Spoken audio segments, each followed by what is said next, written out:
It is Wednesday, September 19th, 2018. It is 8 p.m. Pacific Standard Time, and so you know what time it is. It's time for a little bit of coin mail. Coin metal. Coin mail. Coin metal. That's the benefit of doing things live. Every once in a while you fuck it up, and you know. Oh well. Anyway, it was an educational get your ass kicked at Jiu-Jitsu Wednesday.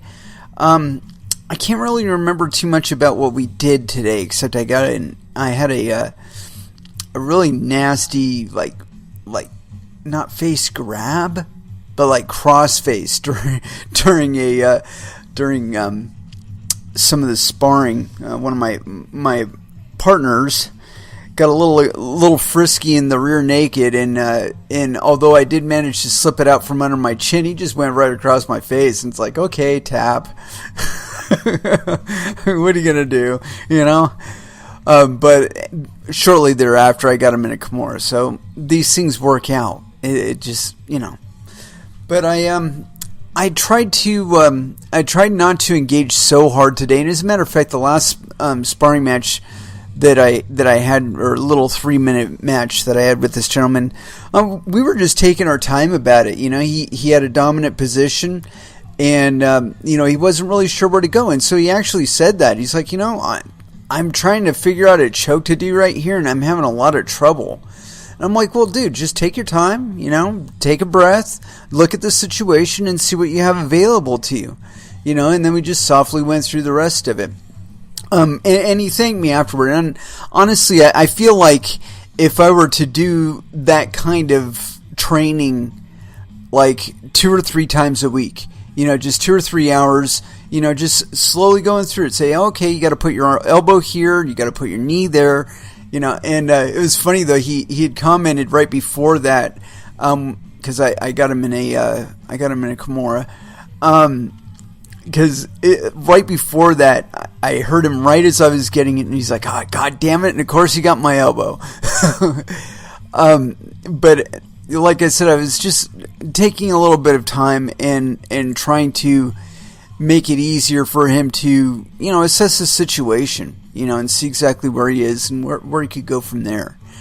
But yeah, the breadth of what we were doing today, honestly, I'm having a little bit of trouble remembering. Oh, we did some triple threat drill, and we did a few rounds of sparring, and yeah, I felt kind of bad because there's this one gentleman, and he's very, very nice, but I swear, he scares the hell out of me as far as like his build and his movements. I can tell he's got a rank in a fucking judo dojo somewhere around here. And this isn't to demean him or anything, because the guy, like I said, he is the nicest guy at the gym.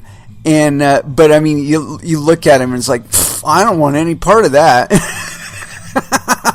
You know, this guy, he's built like he just got out of military, or he's still in the military, or, you know, I don't know. The guy's very well built, you know, but and every time I've done any kind of drills with him or anything, he's always very professional, very respectful.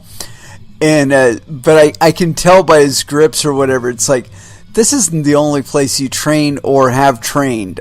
You know, he usually wears the yellow and green competition belt, and we call it the belt of mystery and shame, because, you know, it's the belt that you loan out to people if they don't have their own belt, which usually means A, they are here from another dojo and they're way too high ranked and they don't want anybody to know, or B, they left their belt at home. Mystery and shame. But yeah, you can never tell. And so it was funny, they were trying to give him a white belt today to wear, and I turned him and I looked at him, I go, yeah, that's just as believable as that green and yellow belt. I don't buy it, man. But yeah, one of these days I'm sure I'll spar with him, and I've been kind of avoiding it, but I'm sure it'll be a lesson in domination. I doubt I'll get an upper hand on him. He's quite adept. We'll just say that. Anyway, as far as what we're going to get into today, man, I got so much stuff in my browser that it's like slowing my computer down. So, I don't think we're going to have any issue with regard to finding any subject matter we want to dive deep into. And then there's always the trusty Twitter feed. It brings it to us, man, like Old Faithful. Anyway, let's go ahead and throw down into some music, our first dance of the evening. And, I heard this song earlier, and I'm like, you know what? That's the song I want to open the show with today. And so, if I can ever get down to it... not that one. Not that one. There it is. Here it is. Powerman 5000. Wake Up. First Dance. Here on Coin Metal.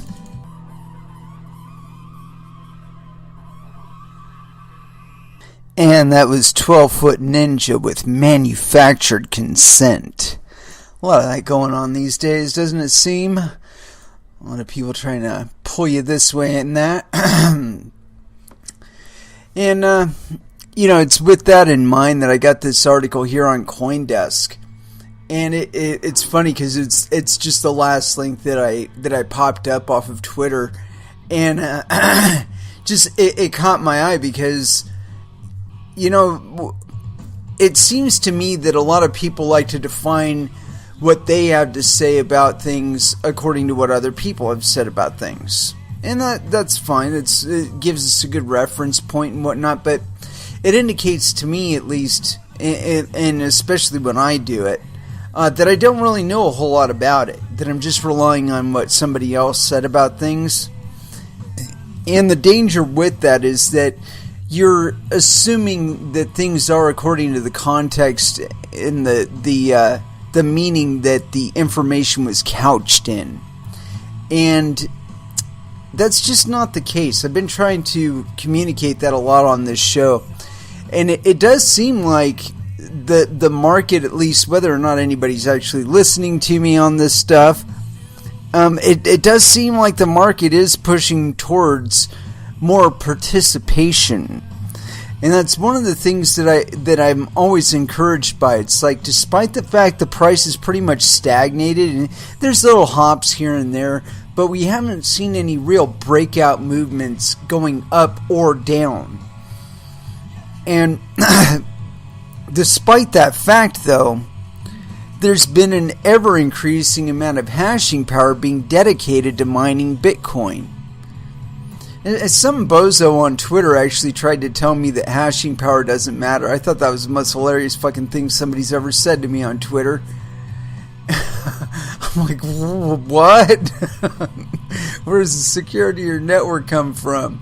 Where does the basis of the competition come from, if not for the hashing power being dedicated to mining? Anyway, I've talked about it a lot on the show, and enough that I kind of feel weird about mentioning it again, but I think the least publicized aspect about mining, it's like everybody wants to harp on the electricity consumption and like the network resources that are being tied up in it and all that other bullshit, right? But what they don't talk about is what that's doing to the hardware market, the consumer hardware market. Hardware markets everywhere are being impacted by the efficiency demands of mining. And I will say that until I start hearing other people say it, and then I'll keep saying it, only because I'm a manufacturing guy. I understand how this shit works. One implementation gets made by one group in the manufacturing line in one subset off here in the bushes, right? And it improves their performance by 15%. Everybody everybody is wanting to implement that from then on. And not just within that company, within other companies, because they got spies and all that other bullshit, right? And they talk. But the point being that these improvements that are being made in mining components are being distributed into consumer electronics. And I have yet to. I had one guy seriously debate me on it, but I was not getting my idea across properly or something, or he was just being an asshole. I think it was the latter. He's just being an asshole. Anyway, and it really pissed me off because I mean he's got a lot of followers and stuff, and I'm just having this debate with him about Moore's Law and how mining is probably the driving catalyst right now behind all efficiency development in hardware, in computer hardware. Meaning the places where they're making the improvements and they're making the design changes and whatnot that are improving things is in mining. And I still believe that. And I think that when you contrast the motivators in mining versus, say, home computing or, I don't know, video production or video games. I mean, all of these are pretty resource intensive, but none are as resource intensive as mining. I mean, I know. I've lived in this room with a couple miners before, and it sucked. It was fucking hot in here. Couldn't get anything done because I sweat my brains out. I lost a lot of weight, but the room was 15 degrees hotter than everywhere else in the house. It sucked. But the point being, it's energy intensive work. And it's really funny too, because the people that talk about the energy consumption of mining, if you were to take the current mining efficiencies, meaning the amount of electricity that's being dedicated to it, the amount of hardware that's being dedicated to it, and you were to go back to, say, 2012 or 2013, or go back to when ASICs first started, just so you have a fair point of reference, right? The video cards that are on people's mining rigs these days are thousands of times more efficient than the most efficient ASIC miner circa 2014.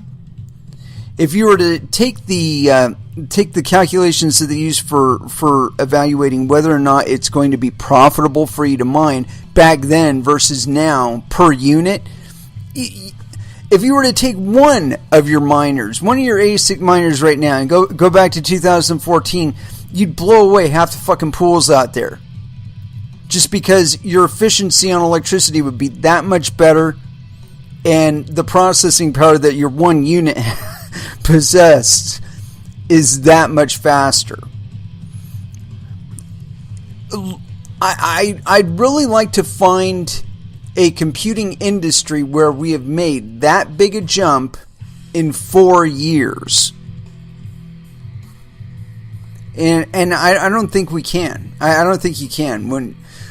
Even when you go back to the first breach of the 66 megahertz barrier on desktop CPUs, the computers now versus then, okay, we're talking about what, 93, 94? Maybe, no, I think the 66 megahertz barrier was broke, I think that was like 96, 97. No, it might have even 97, 98, around in there, actually.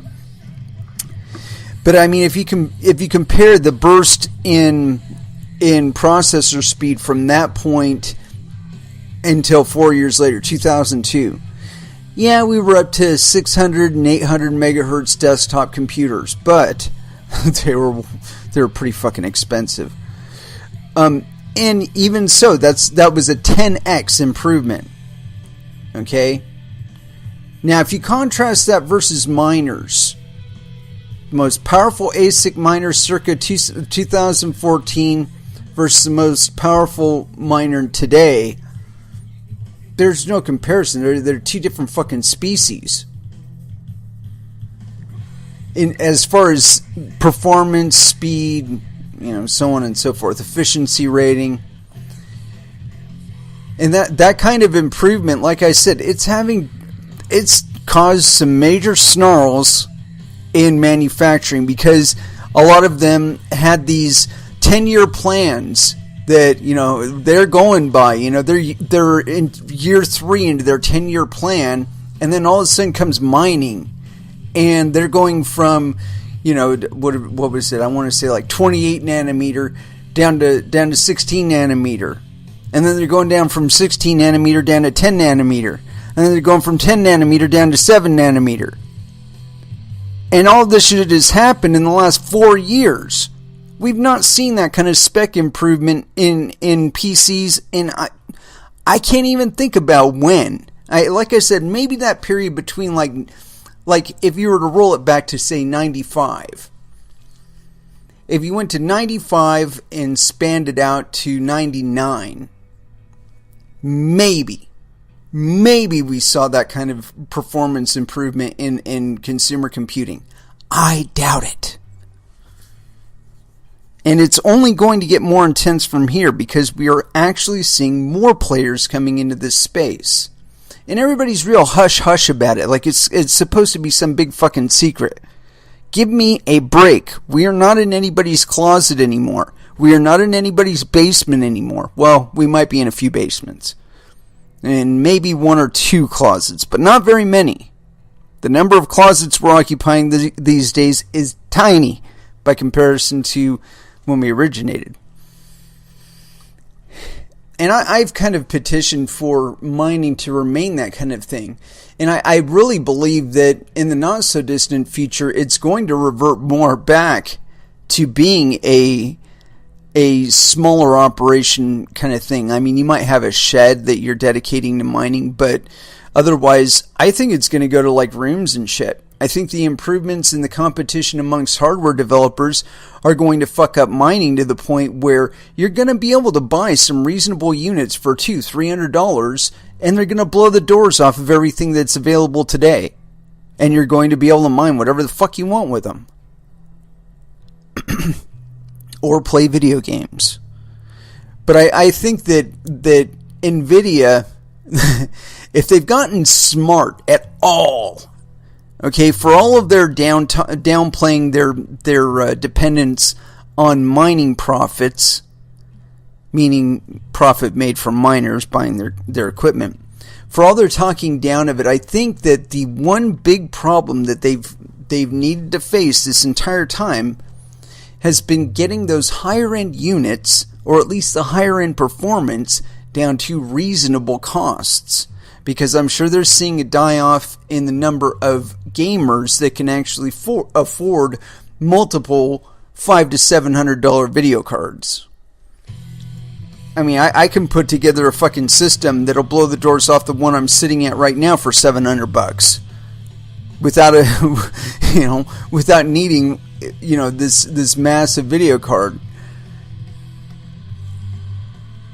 But I think they're going to be coming to a point now where, again, there's going to be more competitors coming in, and they're going to have to get realistic about it.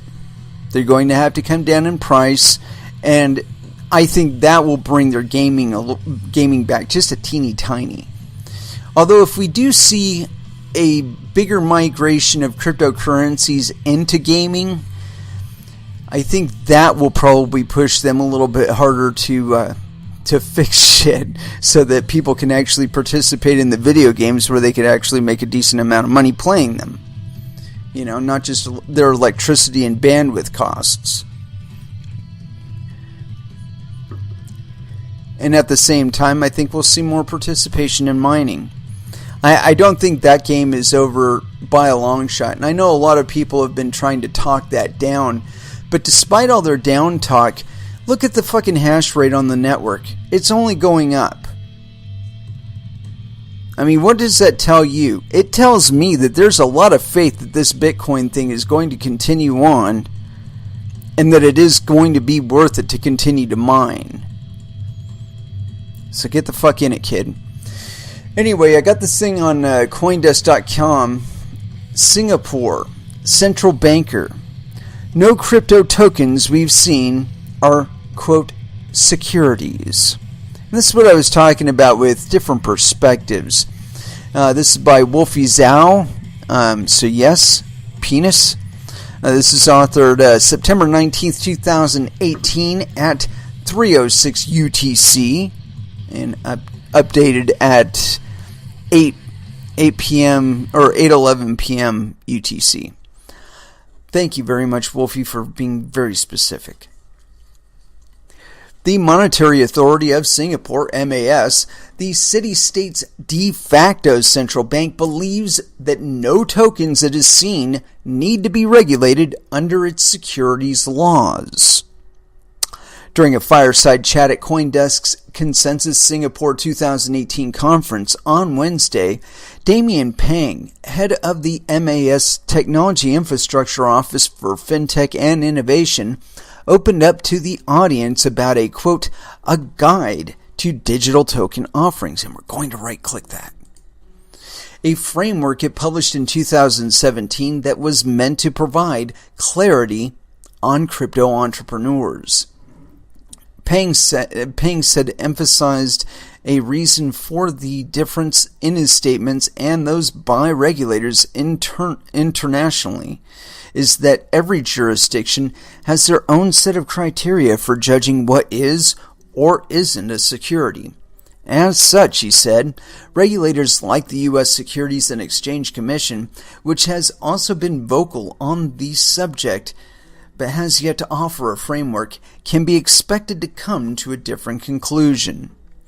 The 13-page MAS publication divided tokens into three categories: utility tokens, payment tokens, and securities tokens. Pang went on to state for the first time that he believes that the categorization of digital tokens applied by MAS could change over time, depending on their current and future characteristics. He told attendees, quote, the MAS takes a close look at the characteristics of the tokens in the past or at the present and in the future instead of just the technology built on. Quote, the MAS does not intend to regulate utility tokens that are used to access certain services, but a payment service bill is expected to be enacted by the end of this year to apply to payment tokens, which have storage and payment values, he continued. Should the characteristics of any of the utility or payment tokens become more aligned with the features of securities offerings, such as promising future earnings, Pang reiterated that Singapore's will to regulate these assets. That Singapore's will regulate these assets. Jesus Christ. Elsewhere, Pang also discussed the status of the central bank's sandbox initiative, whether crypto token projects were leveraging the resources. While to date he said the regulator has not accepted any token projects, MetLife Insurance is testing a blockchain-based application to facilitate medical insurance transactions under the more limited rules. Still in conversation, Pang answered sometimes difficult questions as to why the regulator didn't go further in making clear which crypto tokens, whether Bitcoin or Ether, haven't been explicitly deemed to fall outside the regulations. Asked why the authority does not intend to name names like regulators in the U.S., Pang said this approach may not help create an encouraging environment for innovation. He concluded, quote, the moment you start naming names, people take it very literally. There are and these are and those are not. But in fact, there are more than 1,000 tokens. Bear in mind that we provide clear guidelines to categorize them. And we may actually hear those tonight. And Damian Pang, image, CoinDesk. Okay. And so, let me see here. No. Okay. And I might get into the next one on that too. Anyways, so there we have it. That's from a Singapore central banker. Now, the lack of specificity is with reason. Okay, and it's the guy kind of soft shoes it here, and they do talk about how crypto projects can change and how, and how they have existed, how they currently exist, and how they will exist. But I think the big mistake that a lot of crypto projects make is they claim these names. They claim security token, utility token. And the problem with that is that once you start defining your project according to their terminology, while it's real convenient to describe it to other people, you are putting a tag that's defined by somebody else on your project, meaning that their definition for it, meaning what regulations apply to it, can change over time. Probably will change over time. And you cannot look at these projects just in the sense of how they currently exist. And I think that's the big mistake that a lot of people look at with Lightning. They look at the quote-unquote open source nature of the current projects available. Now, what if sometime in the future there is a proprietary project, or that the legal status, or they may change the status, the authors may change the status of their intellectual property by applying to relicense it or something like that. I'm not entirely sure how that works. But I do know that if they have control over the IP, they could probably redefine it as they choose later on. Now, when we look at how mining has been quote-unquote centralized over time, and we consider the impact of having to do your transactions through this third party, and the possibility that that party will in fact be one party, or maybe three parties, occupying all of the Lightning Network nodes and channeling all of your transactions for you. It's like it goes in one ear and out the other when I describe that to people. And nobody, in 2010, okay, nobody looked at mining and said, you know what's going to happen tomorrow or in another 4 years? We're going to have these warehouses all over rural China, and they're going to be burning coal to mine cryptocurrencies. They're going to be mining Bitcoin that way. I mean, if somebody could have like rubbed a crystal ball and got that little vision out of it, when the subject of ASICs came up, everyone would have turned 90 degrees and said, no, that's probably not a good idea. Either that or they'd want to be the ASIC miners themselves. One of the two. That's just how it shakes out, But yeah, I think that the big mistake will be putting these stupid tags on your projects. So, and I've seen multiple projects where they're like, oh yeah, we're a utility token. Dude, don't. Just don't. Say, our project is X. X does Y. Y is good for Z. That's how you ought to be describing your project to other people. Not, it's a utility token under the definitions provided by the Singapore Central Bank. Because again, you've provided a definition for your project that's going to be defined, possibly redefined by somebody else. And you better be in compliance with it, or, say there's some sort of licensure requirement that there doesn't currently exist, but it's like right on the other side of that noose, and you just got to stick your head far enough through that noose, it'll tighten up around your neck, and that's that. They'll sue you, they'll regulate you out of existence, they'll put license demands on you that you can't possibly meet, and that'll be that. I've characterized this as war a couple times, and as we all know, all is fair in love and war. And you can't expect these people to be playing by the rules. So again, trying to define yourself according to their rules is only going to be a detriment to you later on. Now, if you're looking to make an actual profit like not really profit, functional, non-fraudulent kind of project, you shouldn't have anything to worry about with regard to them. They'll have to come to you. And they may even look at what you're doing and say, hey, this is a security token. No, it's not. But honestly, I think those kind of projects are really not in anybody's interest. I mean, when you look at the broader context of what cryptocurrencies are meant to do.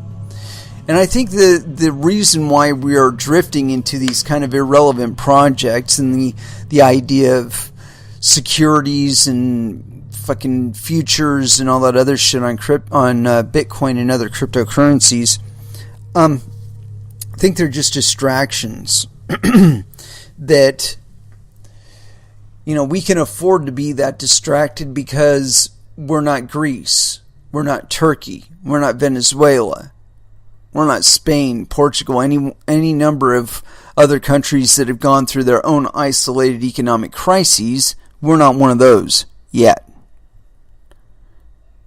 And so the fantasy still exists that, everything's going to be going like this until, 2050. And, maybe then we'll have to change over to solar and hydro or something like that. But, we can keep burning oil. It's no problem. And that's just not the case.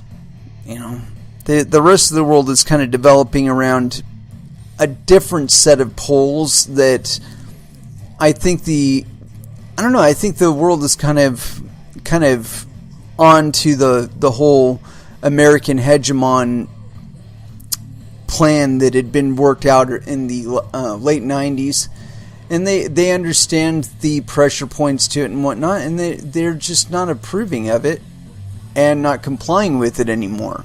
They're looking for another way out. And I think that over the next probably 5 to 10 years, we're going to see a really drastic shift in among other things, money. I think that what we've started in Bitcoin and other cryptocurrencies, the full impacts have not been known yet. The only places where it's really known are the places where they've adopted it as a currency, or a means of transacting monetary value. And as soon as they start applying it, it's that they understand how little regulation is actually required. And I think that's one of the reasons why Singapore is so hesitant to make any definition on cryptocurrencies and naming names and all that other business, although the NYDFS is more than willing to do that. But to that point, I think that one of the other reasons why they have been so reluctant to throw a bunch of tags on shit is because in the not so long future or distant future, I think the central banks are looking at the status of the US dollar and how certain changes in trade and whatnot have been affecting its future outlook. And I think they're starting to understand what I've been talking about with regard to Bitcoin and other cryptocurrencies kind of sieving IOUs out of the system. When we're transacting in, for the most part, there are a few exceptions to this, but we're transacting currency. And I've talked about the relationship between that currency and our fiat currency. But one of the other things about it is this. Like when you take your fiat currency and you put it in a bank account, that money is used to collateralize loans for projects. It's loaned out for projects at interest and so on and so forth. It makes money for the bank. They use your money to make money for the bank. And that's cool, for them. But see, they stack all kinds of obligations on those funds. Okay, and so when you don't put the money into the bank, they can't use the money to collateralize for loans on other shit. It's effectively like, if you had $10,000 and you said, you know what, I'm going to buy Bitcoin with it, right? I'm going to take it out of my bank account and I'm going to buy Bitcoin with it. If you do that, whatever the price is right now, you'll probably get like, 1.3 something of Bitcoin for that $10,000. And say you put it in a wallet somewhere. It's not accruing interest, but it does accrue appreciation against the US dollar as they print more fiat currency over time. See, that's what I think you're seeing when you're looking at the chart for Bitcoin. You're looking at a rating of confidence. I was paying attention to more than just the price of Bitcoin the first time that it spiked up over 1,000. And one of the things that was happening in the background there was quantitative easing. And what that meant was $100 to $300 billion being printed every month and dispersed to banks all over the United States. And I think some foreign aid or some shit like that. Anyway, a lot of money was printed during that time. And people were looking at it and going, okay, QE1, all right, we'll let it slide this one time. QE2, wait a minute now. Are you sure we can get away with QE2? Oh, all right, I need some money. QE3, wait a minute now. Okay, I'm starting to think that this is not going to stop, and we might actually see a QE4. And then they started getting creative with the names, right? When Bitcoin went up over $1,000, the last QE or the last disbursement of QE, the way it was announced was QE forever. QE forever. And the market said, yeah, no. I don't think so. I'm going to put my money in whiskey. I'm going to put it in gold. I'm going to put it in silver. I'm going to put it in real estate. I'm going to put it in the stock market. I'm going to put it in Bitcoin. But I'm not going to leave it in US dollars and let you debase it right out from under me. That's exactly what happened. And I know a lot of people don't make that connection, but it really didn't take too long between the announcement of QE Forever and that big ass spike. I want to say it was 3, maybe 4 weeks before the news that, hey, you know what? As a hedge against this fiat inflation, you could take some of your money and you could put it in Bitcoin. Whoa. It's not even issued by banks. It's not controlled by the banks either. It's not regulated by the banks. They can't take your money. And that was a huge draw for people. Fuck, where do I get some? Mount Gox. So I think the whole timing of the hack, that too, that wasn't coincidental. They're like, oh shit, this thing is getting way out of control. Let's throw the brakes on it. We got any surveillance footage of these guys with underage women or doing cocaine off of hookers' bodies or something? Or, what do we got? What do we got? Let's start digging into those intelligence dossiers and see what we got on these guys and throw the brakes on that. Either that or let's hire a bunch of Ukrainian hackers to take that shit down and get us that money.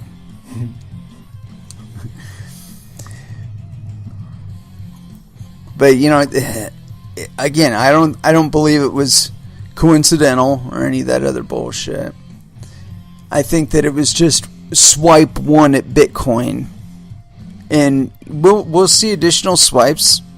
I think that this Lightning Network business will get far enough that they'll feel comfortable throwing the brakes on it somewhere, a test market maybe, or at least applying their AML KYC requirements to it, and then everybody will understand exactly what the fuck I've been saying for the last 2 years on that, where they're basically either licensed out or sued out, one of the two.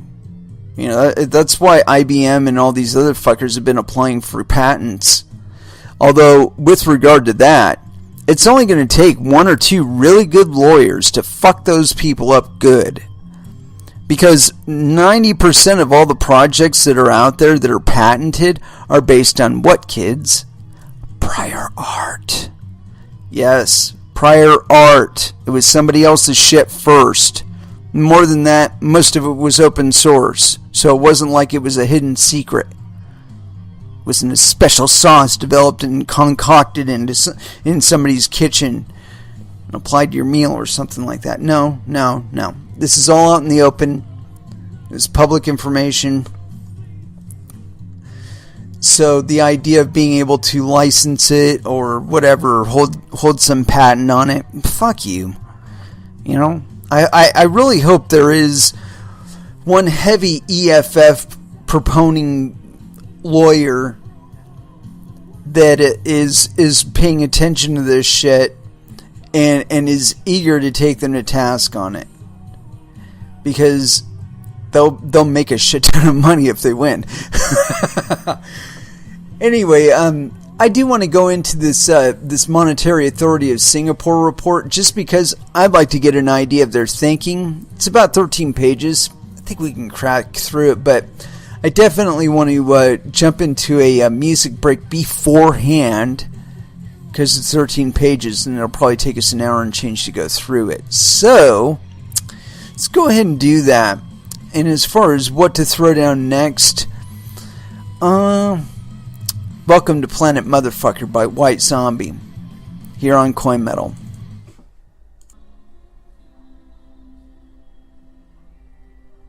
And that was Within the Ruins, Objective Reality. And speaking of objective reality, while I was pulling that one up, I was struck with the desire to give a shout out to Mr. Professor Mestre Henzo Gracie, because I caught this little blurb. I follow him on Twitter, and he had put up an ad for this piece of media that he had developed, and apparently it's a bunch of strategies that are kind of unorthodox for the Kimura. And the reason I wanted to credit him with this is because, like, today while I watched this thing, and just the angles he was approaching that particular arm lock seemed kind of intriguing to me, because they were really unorthodox. And so today, when I was rolling, I caught some guy. I caught my partner in one, and it was like completely unorthodox. I reached across his chest and grabbed his wrist while he had his elbow bent, and then got the arm in, and then pressured it down, and managed to get to where I could flex him on it. And I mean, he was actually trying to get out of it, but I had his body locked in such a way that he couldn't really address it 100%. And I mean, he was up on one foot, and I mean, I really had to crank that arm all the way up to get him to where he said tap. But the point being that I really wanted to credit Professor Henzo with that, because like I said, just the way he was talking about the Kimura and different approaches to it, and the examples that I could see that he provides in the preview for it, was just like, oh, that is such a neat way to get a fucking Kimura. You know. And so, like I said, for some stupid reason, I was like thinking about it, and I saw this guy's arm, and I'm like, I'm just gonna reach up and grab that, and then put the arm in there, and it kind of flowed from there, where I put all my weight onto that arm and kind of pinned him down a little bit until I could get the hand down to the ground, and then I stapled that fucker down and then cranked it up and got the tap. But anyway, that was just kind of a sojourn there, kind of a little preamble or whatever, little shout out, man. I wanted to give that to Mr. Henzo Gracie. Anyway, continuing on, we started with this Monetary Authority of Singapore report, their guide to digital token offerings.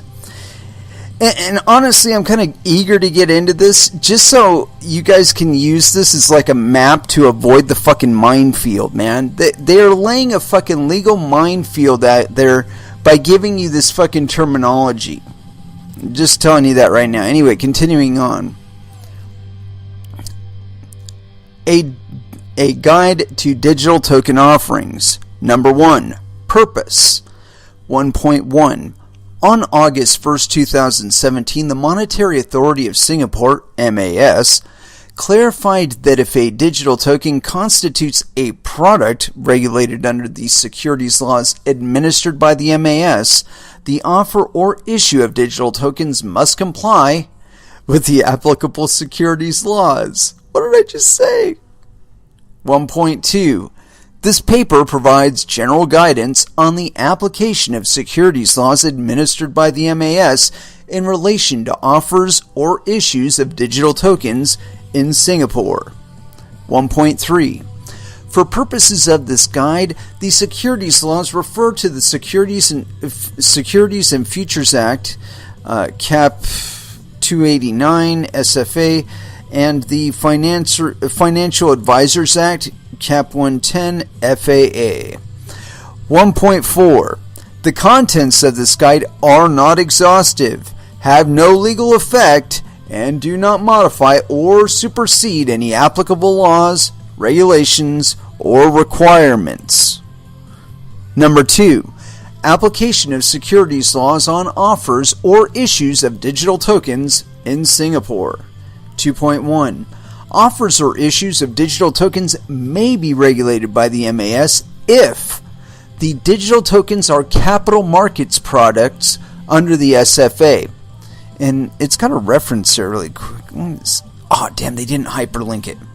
But let's read that really quick. Under Section 2, subsection 1 of the SFA, quote, capital markets products means any securities, futures contracts, or arrangements for the purposes of foreign exchange, trading, contracts, or arrangements for the purposes of leveraging foreign exchange trading and such other products as MAS may prescribe as capital market products. There we have a definition of capital market products. And let's see, where the hell did it go from there? Let's see, 2.1. Yeah, that's where we are. Under the SFA, capital market products include any securities, futures contracts, and contracts or arrangements for purposes of leveraged foreign exchange trading. In other words, naked short sales. Digital tokens which constitute capital markets products.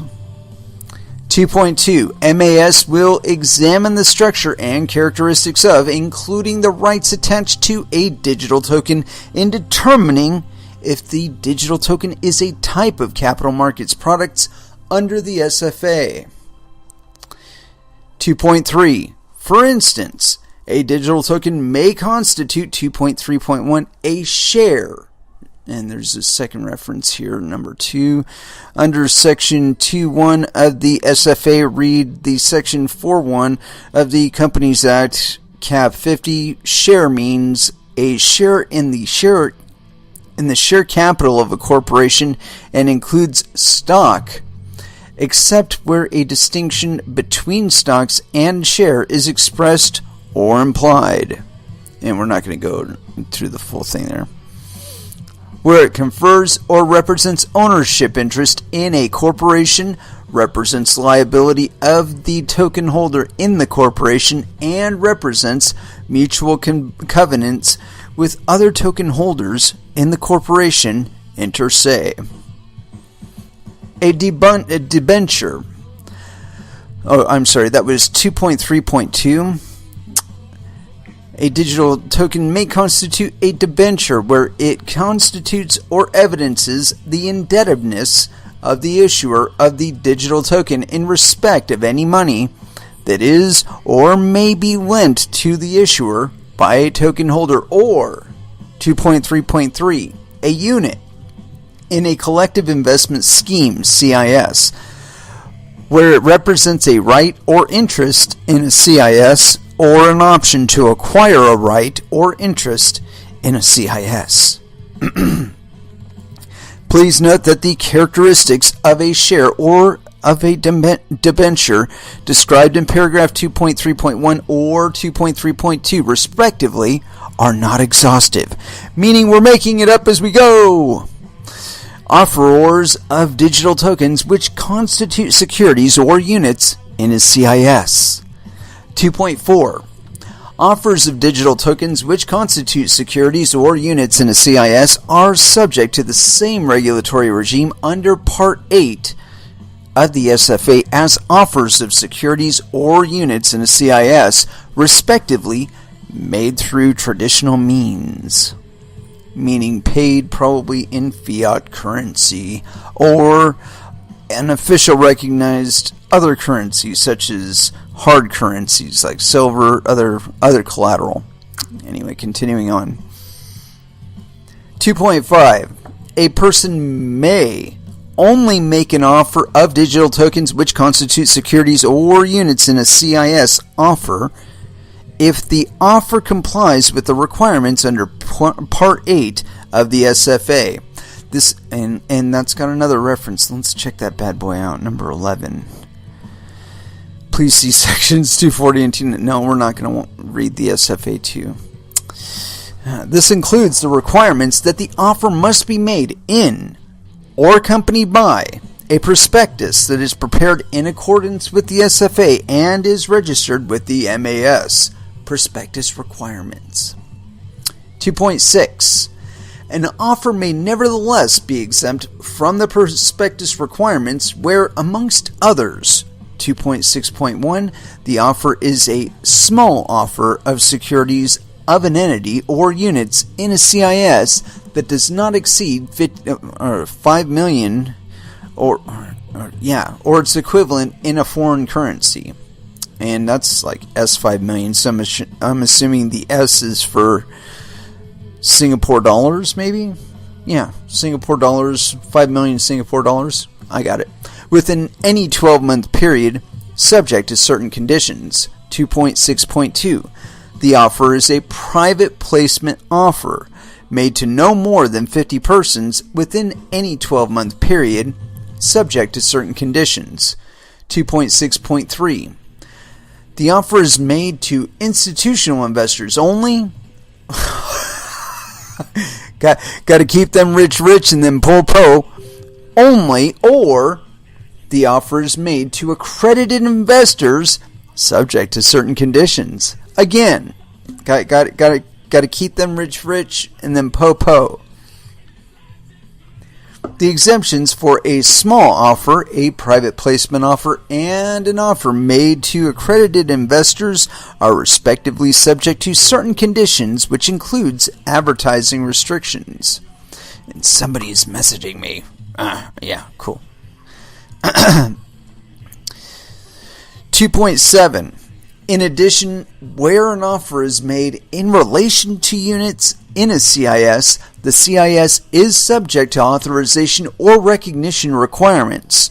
An authorized CIS or a recognized CIS under the SFA must comply with investment restrictions and business conduct requirements. Please refer to the Securities and Futures Offers of Investments Collective Investment Schemes Regulations 2005. SFOICISR. I don't understand that either. The Code on Collective Investment Schemes, Code on CIS, and the Practitioner's Guide to the CIS regime under the SFA for details.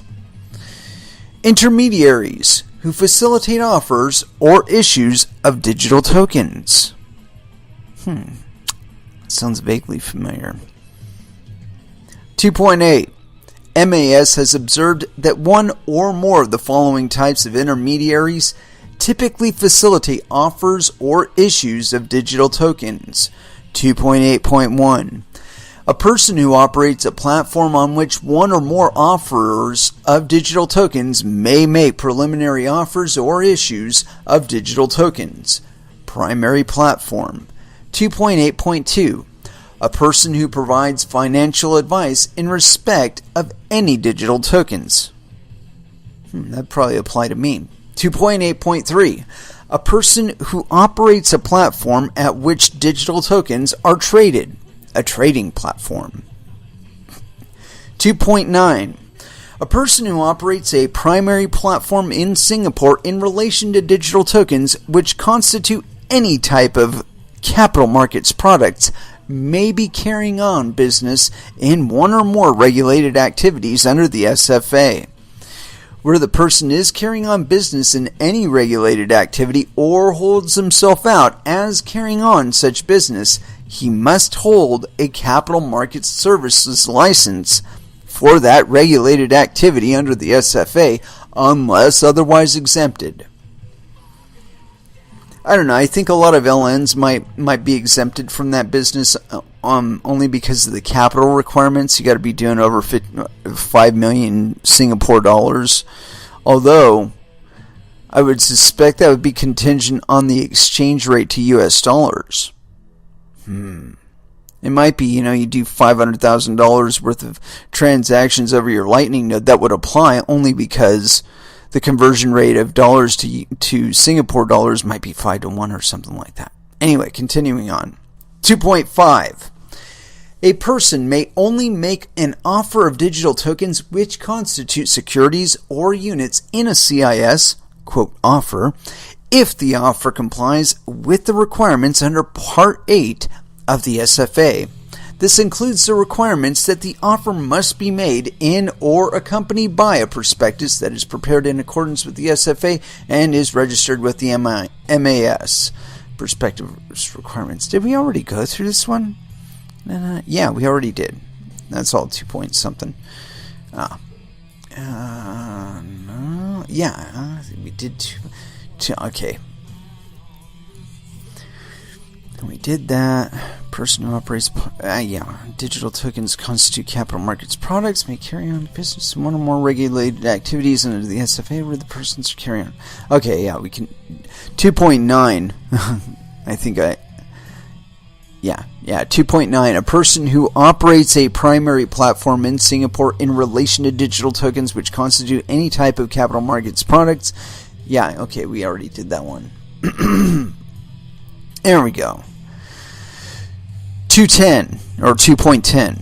A person who provides any financial advice in Singapore in respect of any digital token that is an investment product must be authorized to do so in respect of that type of financial advisory service by a financial advisor's license or be an exempt financial advisor under the FAA. And I might want to check that one out because I could see how somebody could construe some of the things I've said on the show as being financial advice. However, you are not paying for this, so you are not obligated in any way, shape, or form to adhere to what I am suggesting or saying. Anyway, continuing on. 2.11. A person who establishes or operates a trading platform in Singapore in relation to digital tokens which constitute securities or futures contracts may be establishing or operating a market. A person who establishes or operates a market or holds himself out as operating a market must be approved by MAS as an approved exchange or recognized by MAS as a recognized market operator under the SFA unless otherwise exempted. Yeah, so if you're a crony, you don't have to pay. Extraterritoriality of the SFA and FAA. 2.12, where a person operates a primary platform or trading platform partly in or partly outside of Singapore or outside of Singapore, the requirements of the SFA may nevertheless apply extraterritorially to the activities of that person under Section 339 of the SFA. Please refer to the guidelines on the application of Section 339, Extraterritoriality of the SFA, Guidelines number SFA 15-G01 for details. 2.13. Where a person who is based overseas engages in any activity or conduct that is intended to or likely to induce the public or a section of the public in Singapore to use any financial advisory service provided by the person is deemed to be acting as a financial advisor in Singapore. God damn, that's a fucking line in the dirt, isn't it? 3. Money laundering and financing of terrorism concerns. Now we get into the meat of it. 3.1. Think of the children. No, sorry. MAS emphasizes that the relevant MAS notices on prevention of money laundering and counterfeiting of the financing of and countering the financing of terrorism may apply. AML CFT requirements. Know your butthole. 3.2. Digital tokens that perform functions which may not be within the MAS regulatory purview may nonetheless be subject to other legislation for combating money laundering or terrorism financing. MAS would like to highlight in particular the following. 3.2.1. Obligations to report suspicious transactions with the Suspicious Transactions Reporting Office, Commercial Affairs Department of the Singapore Police Force pursuant to Section 39 of the Corruption, Drug Trafficking, and Other Serious Crimes Confiscation of Benefits Act, meaning steal your shit. 3.2.2. Prohibitions from dealing with or providing financial services to designated individuals and entities pursuant to the Terrorism Suppression of Financing Act, Cap 325, and various regulations giving effect to United Nations Security Council resolutions. Oh my god, dude, these people are so far beyond their depth on that aspect.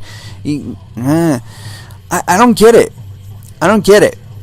Somebody's got to be like selling him disinformation concerning cryptocurrencies and the regulation thereof, that they even think that this is within their capabilities, much less their purview. 3.3. MAS also intends to establish a new payment services framework.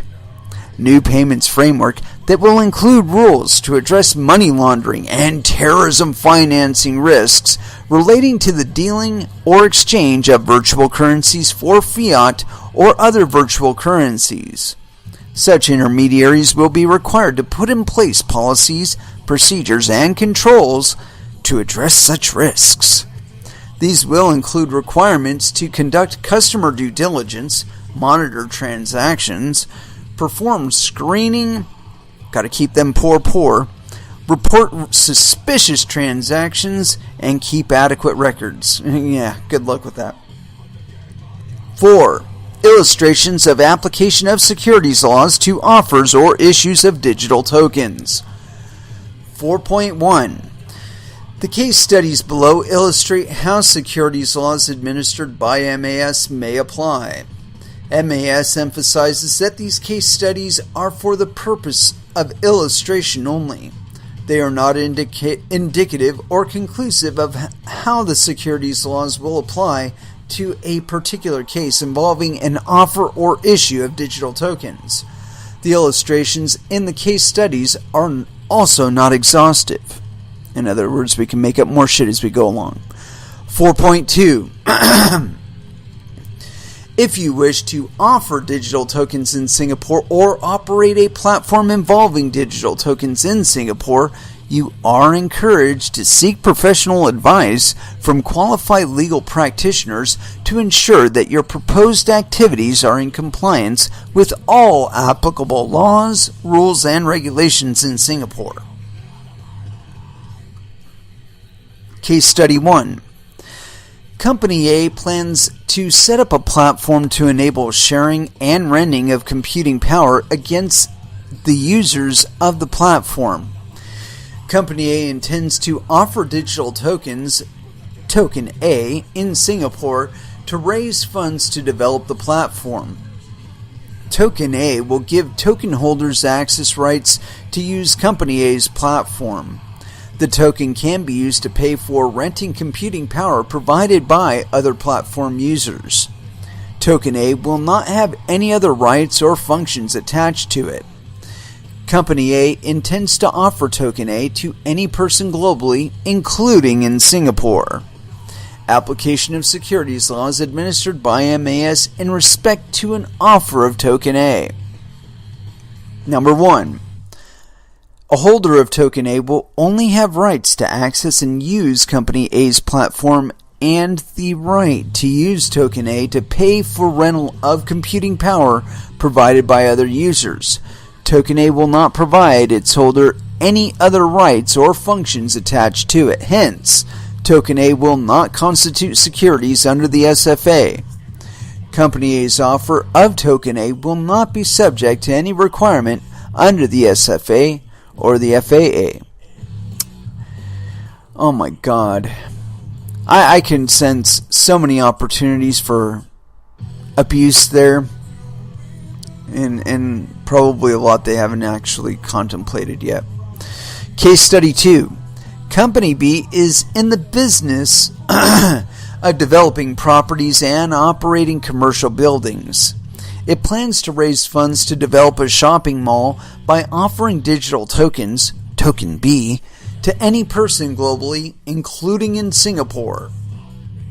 Token B will be structured to represent a share in Company B and will be a digital representation of a token holder's ownership in Company B. Company B also intends to provide financial advice in relation to its offer of Token B. Application of securities laws administered by MAS in respect to an offer of Token B. Number 1. Token B will be a share and constitute securities under the SFA. Number 2. The offer of Token B will be needed will need to comply with prospectus requirements unless the offer is otherwise exempted under the SFA. Number 3. Company B will likely require capital market services license for carrying on business in the regulated activity of dealing in securities under the SFA unless otherwise exempted. Number 4. To provide financial advice in relation to its offer of Token B, Company B will need to be a licensed financial advisor unless otherwise exempted.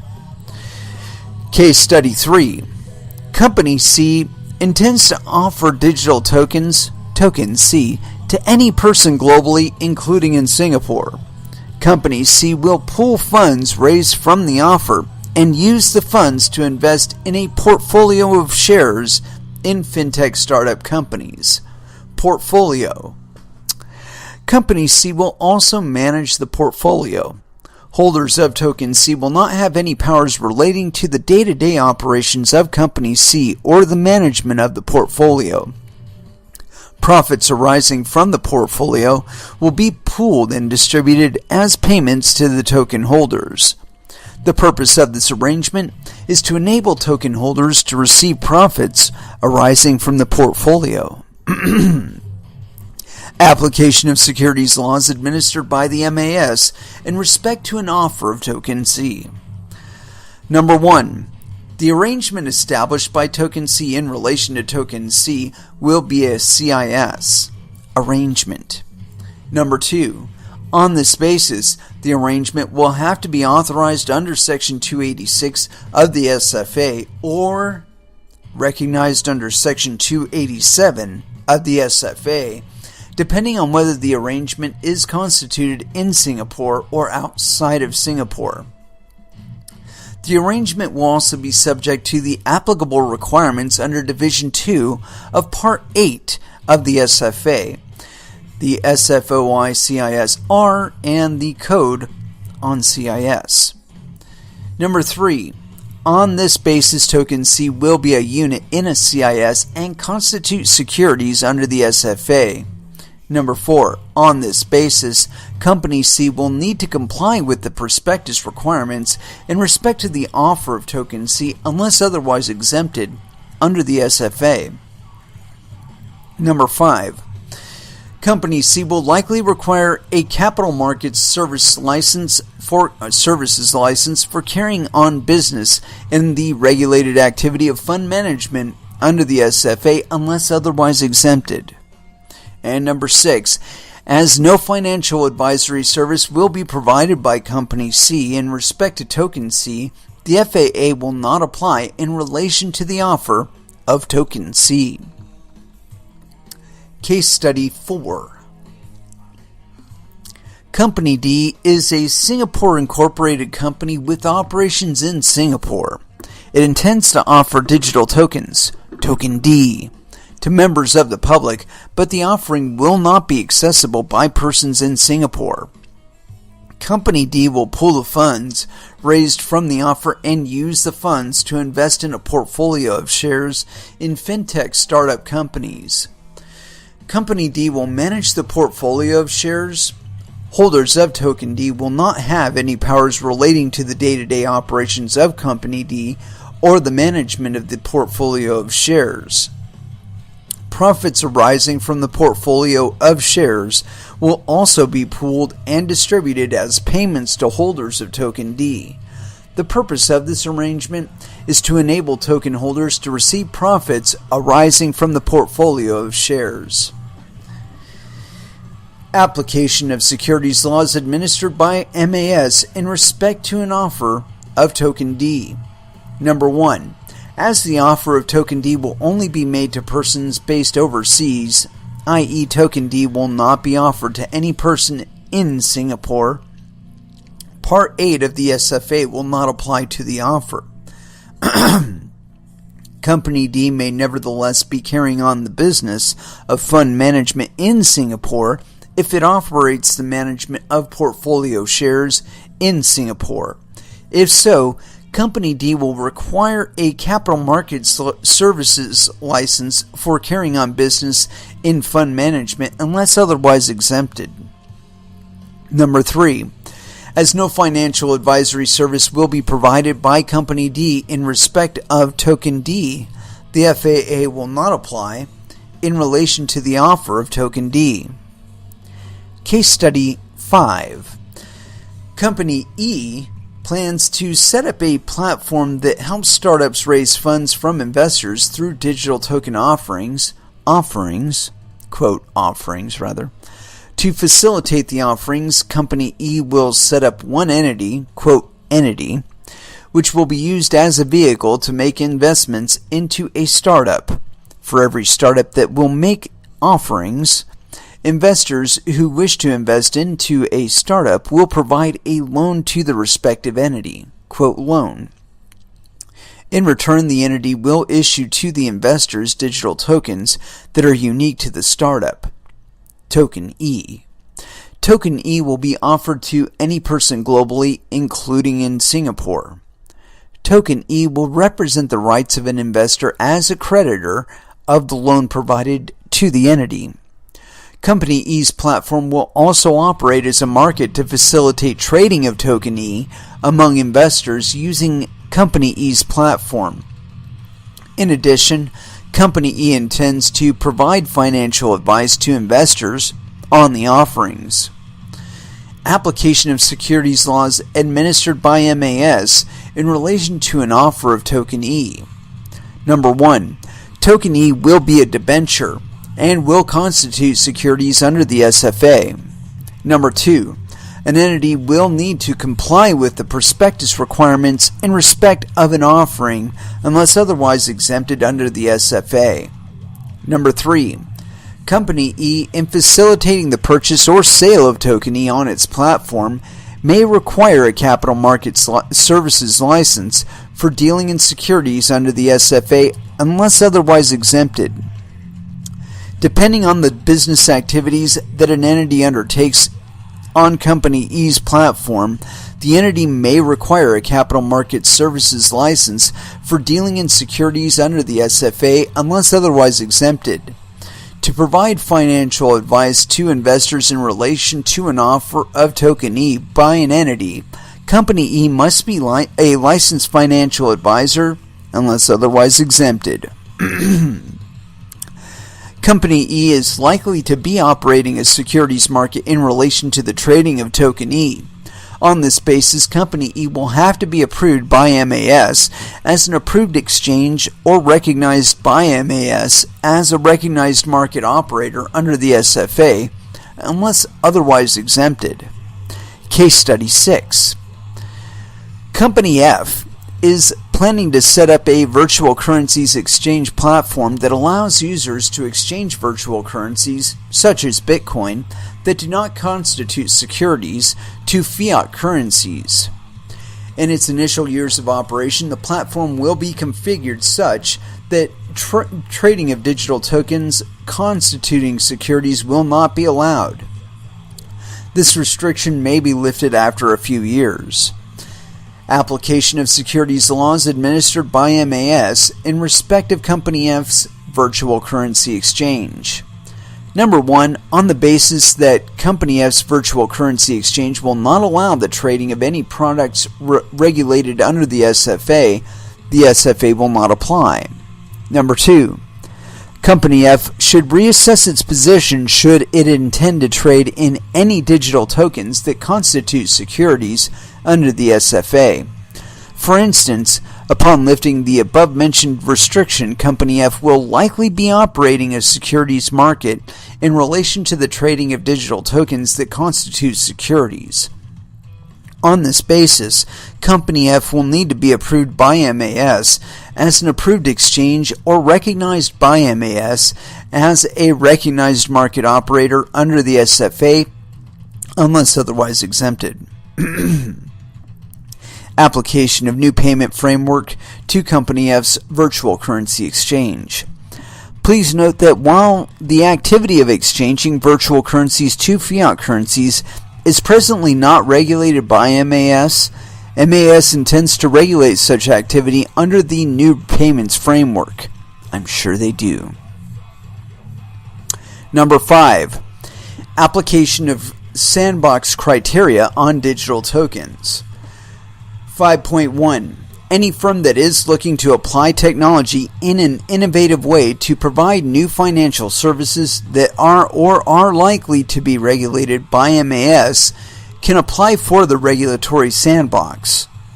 MAS expects that interested firms would have done their due diligence, such as testing the proposed financial service in a laboratory environment, and knowing the legal and regulatory requirements for deploying the proposed financial service prior to submitting an application.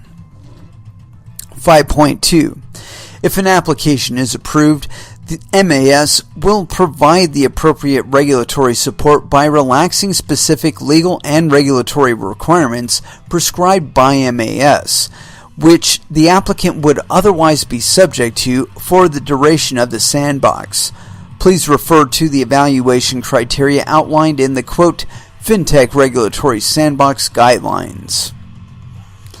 And that was it, kids. Page 13.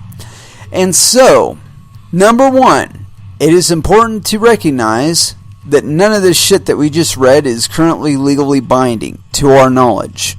They may have actually started applying this in Singapore, but as I recognize or understand it, this was intended as an advisory, a guideline. But yeah, to the extent that this is currently law, I do not believe that it currently is. It does refer to currently existing laws, which is fine. You know, that does give you at least some reference points to evaluate and decide whether or not you are currently in any kind of regulatory compliance, dysregulation, or out of compliance or some shit like that. Anyway, the point being is it was a good little reference point. As to how they're currently considering things, I think the fact that they are looking at it in terms of current and past and possible future, I think that's allowing themselves plenty of flexibility with regard to how they might modify their regulatory frameworks as time goes on. and that's again, at least it gives you an idea of how they're thinking about it. I think that over the longer term, they're going to find, though, that their ability to enforce these types of regulations on this is going to be kind of difficult. There have already been several instances, at least of articles that I've read, that give you the impression that there's all kinds of OTC trading going on, and that there are all types of platforms available out there that people are utilizing to circumvent a lot of the trading regulations that are going on. So, it doesn't really matter so much what services are actually provided. The fact of the matter is, if people are intent on circumventing them, they will utilize available resources in order to do so, and if none are available, they will in fact invent one. I mean, that's been the propensity of the market so far. Is like, oh, what? You're going to block that off? Okay, we're going to just tweak this here, and we're going to tweak that there, and okay, now we can fly again. Thank you very much. Have a nice day. You just showed us how to circumvent you in the future. Again, just stop providing the walls, okay? If you stop providing the walls, then you don't have to worry about people trying to climb over them. All right, that's basically it. You provide a resistance point, somebody uses it as a foothold, and launches from there. And because this shit is digital, I really don't expect this circle to end anytime soon. I mean, despite all the availability of free media sources out there for you to view materials, there are still people torrenting shit. There are still people trading digital files all over the internet. It's still going on. Despite all the regulatory requirements, all that other, and the fucking DRM and all the copyright protection bullshit and the billions of dollars that people have wasted on that crap, it's still fucking going on. And I really think that when there are federal entities looking at this, they're reflecting back on their previous track record with regard to success ratio in applying these regulations, and they're like, okay, we can scare a certain part of the market into compliance, but if we force it too hard, people are going to utilize this to abuse our existing regulatory capabilities wherever possible. And we're seeing that in Venezuela, where it's like, I really don't give a fuck what you got to say about the fucking the Petro or the Bolivar or whatever. I'm gonna buy some Ethereum, or I'm gonna mine some Ethereum or some other coin and trade it for Ethereum or Bitcoin or whatever, and I'm going to go to my friend in Bolivia and have them order up a bunch of stuff for me in Amazon, and then I'm going to pay them in that cryptocurrency. They're going to get their money, I'm going to get my stuff, and I'm going to get to outlive everybody that was dependent or still tries to remain dependent upon the systems that are available to us here locally in Venezuela. It's going to be get up and run or get run over. And I really think that the Maduro government is kind of getting run over at this point, Anyway, let's go ahead and throw back down into some music, because that was long and I did give quite a little bit of review there. And as far as what to throw down, though, I haven't been playing enough Lamb of God. And so here it is, Still Echoes, here on Coin Metal. Sorry, the computer got a little ahead of me there. That was Clutch with X-Ray Visions. And I referred back to my Twitter feed, and I just happened to find something that kind of ties in with what we were talking about here. And this one's on newsbtc.com. International AML Task Force to close, quote, gaps created by virtual currencies. No, you won't. This is by Ricardo Estevez, September 18th, 2018 at 7 p.m. No indication of time zone. The Financial Action Task Force, FATF, is an intergovernmental organization founded in 1989 on the initiative of the G7 to combat anti-money laundering, AML, may be about to agree with a set of standards to apply to virtual currencies. President Marshall Billingslea is optimistic that this discussion scheduled for October will result in a revised AML methodology. I should fucking certainly hope so. Cryptocurrencies force governments to revise anti-money laundering standards. Significant progress has been made in past weeks as the task force is dedicated to finding a consensus across nations on what was declared a matter of urgency by the G20. Soon, all nations will close the anti-money laundering gaps created by the virtual currency space, Billingsley said. No, you're not.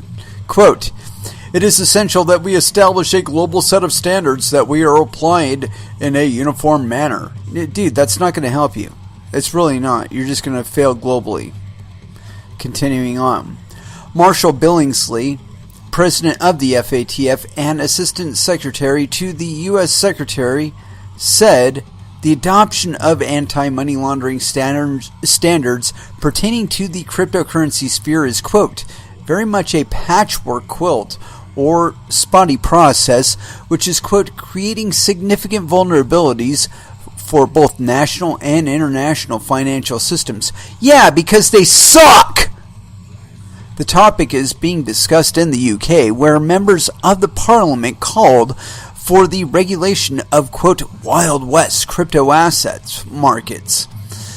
And by the way, I happened to message the lady that was talking about that, and I said the situation is well out of her or anyone else's control, and it ain't going to matter what they do. Continuing on, and basically that regulation will hurt the UK, and I still believe that. Continuing on. A regulatory framework is necessary to protect consumers exposed by the, quote, litany of risks arising from crypto assets, said the Commons Treasury Secretary Select Committee. And yeah, they're incorrect. You know, what might happen, what big risk exists, is that the poor people might not be fucking poor anymore, and they might just vote your dumb ass out of office. Continuing on. Central bank and government oversight with a proper set of standards applied to virtual currencies should be able to tackle the use of cryptocurrencies by criminal and terrorist groups. Fuck out, these people are high! While admitting that virtual currencies are being increasingly adopted by terrorist organizations, actually they did a report on that and that was a bunch of bullshit, including the Islamic State, Billingsley is aware that digital assets present, quote, a great opportunity, and regulation must not, quote, tilt too far in one direction or another in order to set the underlying technology behind Bitcoin at all to continue to evolve. A report by Europol in February showed that criminals in Europe have laundered $5.5 billion, which constitutes 4% of illegally trafficked cash. Yeah, the rest of it has been in EU currency, so there you go. The EU policing agency has called for a centralized system that flags cryptocurrency wallets linked to criminal activities in order to block those addresses from exchanging for fiat money. Yeah, that's not going to fucking help you at all. While the rise of cryptocurrencies has caused a number of challenges in anti-money laundering efforts, the underlying technology is only getting harder to control. As decentralized cryptocurrency exchanges are likely to grow into the mainstream, the Financial Action Task Force will probably need to meet again to fill new gaps very soon. Dude, we're already ahead of them by like 5 years, but that's not to say that we should get lax in our desire to continue to avoid this bullshit. And, oh wow, somebody is conveying my actual thought here. I'm going to go ahead and read this. This is a comment by Shathius. My apologies if I mispronounce that, sir. These central banks can fuck off. The majority of money laundering is from people who want to do drugs. The problem is that governments have decided that people cannot have altered states of consciousness in the privacy of their own homes, and yet we allow tobacco and alcohol. If people want to do party drugs, they should be allowed to do them. I'd like to augment that, sir. They should be also allowed to use whatever substances they wish, as long as they're not interacting or impacting other people negatively. Continuing on. Secondly, the illicit market also revolves around access. If you need to pay money to move from country A to country B, then you're doing citizenship wrong. If you're a violent criminal, you should go to prison for rehab or be put down like an animal. If you're a nonviolent person who needs a job, is not infected with some deadly disease that is transmissible, and is willing to pay taxes, the papers please police state can fuck off like the Nazi dogs they are.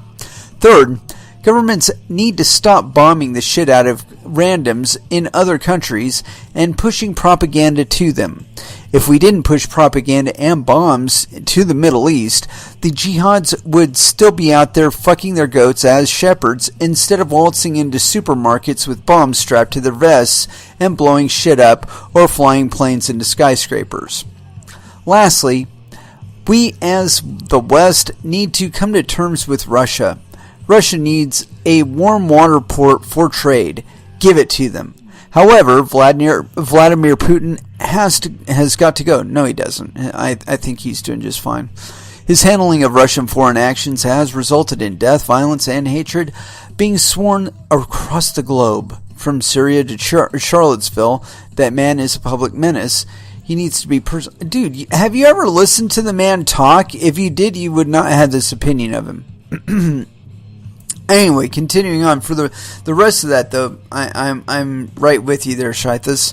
But I would suggest going to YouTube and watching Putin in his translated speeches, and even in his untranslated ones, if you can actually understand Russian. He's far more statesman than we really deserve to be able to interact with, honestly. I've seen a lot of olive branch on his part, and a lot of confusion on his part with our refusal to interact. And so, it's in the interest, I believe, of world peace that we get it together and start trading with one another and start seeking to circumvent these national borders, because in all honesty, they inhibit far more business than they facilitate, and much to the detriment of everybody within inside those borders. And it is with that I'd like to close out this episode. Thank you very, very much for listening. I certainly do appreciate the support. We will be back again on Friday at 8 p.m. Pacific Standard Time. And so until then, I'd like y'all to trade safe. Do your homework. And watch out for your own bunghole, because nobody else is going to be able to do it for you. Not even the FATF or the UK government or whoever's asking for regulation. Thank you again for listening, and you all have an excellent evening. As far as our last dance is concerned, it's going to be our traditional out the door. If I can get down to it here. System of a Down, come on. Where is it? There it is. Bounce. Last dance here on Coin Metal. Thank you again for listening, and you all have an excellent evening.